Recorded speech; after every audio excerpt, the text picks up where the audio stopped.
Thank you for coming back. போன episode மாதிரியே இந்த எபிசோடையும் இன்ட்ரெஸ்டிங்கா வச்சுக்கிறதுக்கு முயற்சி பண்றேன். தொடர்ந்து பாருங்க.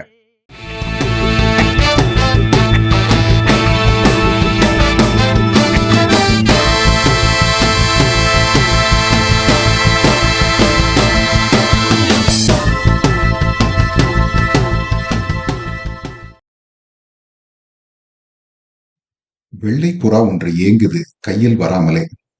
இந்த வரிகளை கேட்ட உடனே உங்க மனசுக்குள்ள பட்டாம்பூச்சி பறக்குதுன்னா இந்த தொகுப்பு நிச்சயமா உங்களுக்கானதுதான்.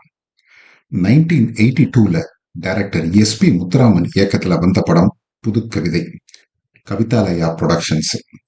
இந்த படத்தை பத்தி பேசணும்னா அன்னைக்கு தமிழர்களும் இருந்த ஒரு சூழ்நிலைய கொஞ்சம் புரிஞ்சுக்கணும். அது வரைக்கும் மரபு கவிதைகளை மட்டுமே ரசிச்சுக்கிட்டு இருந்த தமிழனுக்கு புது கவிதைங்கிற ஒரு விஷயம் கிடைச்ச சமயம் அது. பொதுவாகவே மனிதனுடைய மனதின் உணர்ச்சிகளுடைய மொழிபெயர்ப்பு தான் கவிதை. அத பாமரன் கூட புரிஞ்சுக்கிற மாதிரி சொல்றதுதான் புது கவிதை.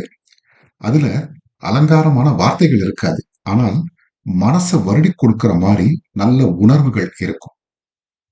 பொதுவாகவே புது கவிதைகள் மனிதனுடைய மனதின் உணர்வுகளை வேற கோணத்துல இருந்து பிரதிபலிக்கும்.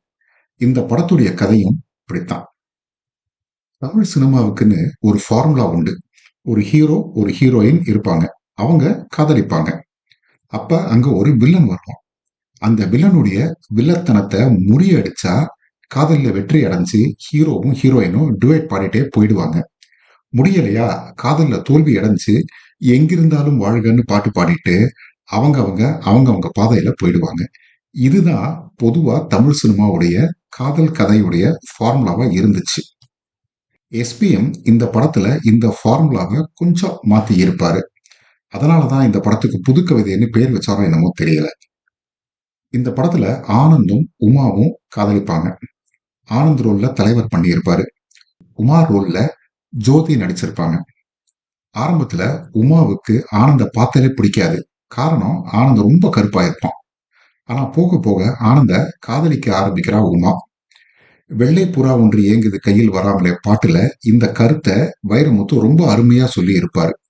மனங்களின் நிறம் பார்த்த காதல் முகங்களின் நிறம் பார்க்குமோன்னு எழுதியிருப்பாரு. இப்படி கோலாகலமா போய்கிட்டு இருக்கிற இவங்களுடைய காதலுக்கு வில்லன் கிடையாது, வில்லி தான். உமாவுடைய அம்மா திலகவதி. அந்த ரோல்ல சுகுமாரி நடிச்சிருப்பாங்க. சும்மாவே திலகவதிக்கும் ஆனந்துக்கும் ஆகாது.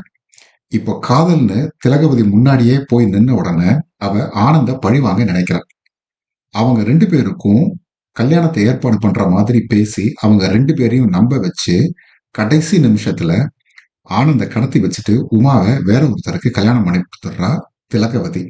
ஆனந்தும் இந்த தோல்வி தாங்க முடியாம குடிகாரனா மாறி வெள்ளை புறா ஒன்று போனது கையில் வராமலேன்னு பாடிட்டு ரொம்ப சோகத்துல இருக்கான். ஆனா பல வருஷங்கள் கழிச்சு ஆனந்தும் உமாவும் மறுபடியும் சந்திக்கிறாங்க. அப்போ உமா தான் தன்னுடைய குடும்பத்தோட ரொம்ப நல்லா இருக்கிறதா ஆனந்த நம்ப வைக்கிறா.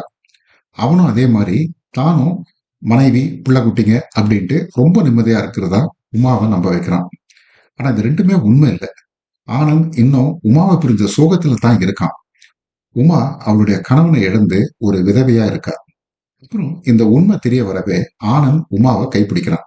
இதுதான் இந்த படத்துடைய கதை. அதாவது தன்னுடைய பழைய காதலிக்கு மறுவாழ்வு கொடுக்கிற மாதிரி ஒரு கதை. இந்த படத்துடைய சக்சஸ்க்கு இந்த கதை மட்டும் காரணம் இல்லை, நெளிவு சுழிவுகளை ரொம்ப அழகா கையாண்ட எஸ்பி முத்துராமனுடைய இயக்கமும் இதற்கு ஒரு காரணம். அதே மாதிரி வைரமுத்துவின் வரிகளும் இளையராஜாவின் மிகவும் அருமையான இசையும் இந்த படத்துடைய வெற்றிக்கு மிக முக்கியமான காரணங்கள். இளையராஜாவுடைய இசையில 4 பாட்டு, 4மே அருமையான பாட்டு. குறிப்பா யேசுதாசும் ஜானகி அம்மாவும் பாட்ட வெள்ளை புறா ஒன்று ஏங்குது கையில் வராமலே ரொம்ப அருமையான பாட்டு. அதே மாதிரி மலேசியா வாசேவன் பாடின வா வா வசந்தமே அப்படிங்கிற பாட்டும். இந்த 2 பாட்டும் இன்னைக்கு கேட்டாலும் மனசை வருடி கொடுக்கும்.